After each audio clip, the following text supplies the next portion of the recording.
So what I want to do, I'll just introduce this concept that we've talked about remote viewing, or learning by consciousness and contact.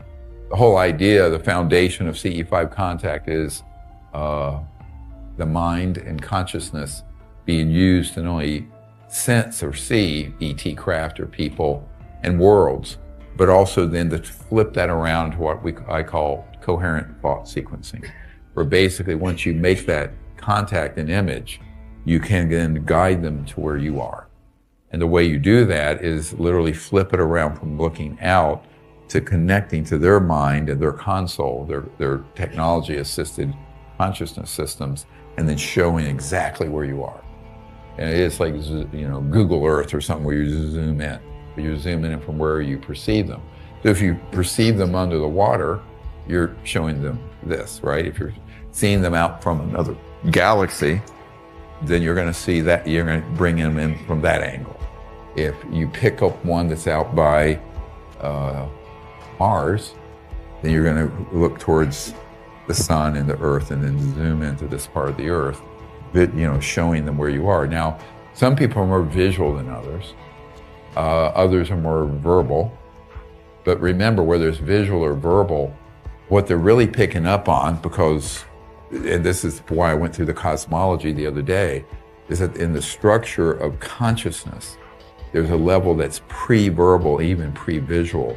It's called causality. And it's the thought essence of it. So in other words, even if you're seeing it or using English to describe it, within that is a deeper level of its actual meaning, you know. So, and that is the transcendent level, deeper consciousness. So they can pick up on that. That is what I call the universal translator. The universal translator, you have consciousness and then the aspect of a discrete, D-I-S-C-R-E-T-E, not D-I-S-C-R-E-E-T, you know, look it up, a specific discrete thing. And so that means that if you, like I use the analogy, you can say a tree.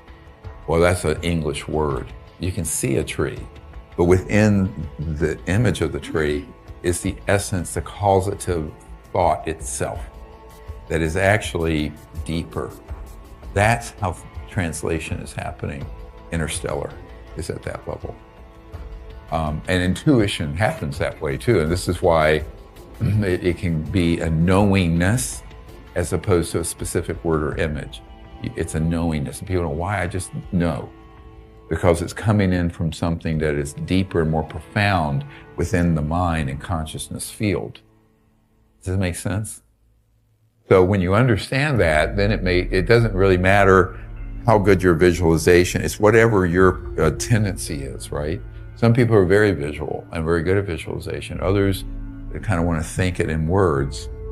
Others can do it by just being, right? And working on a much deeper level of knowingness and specificity.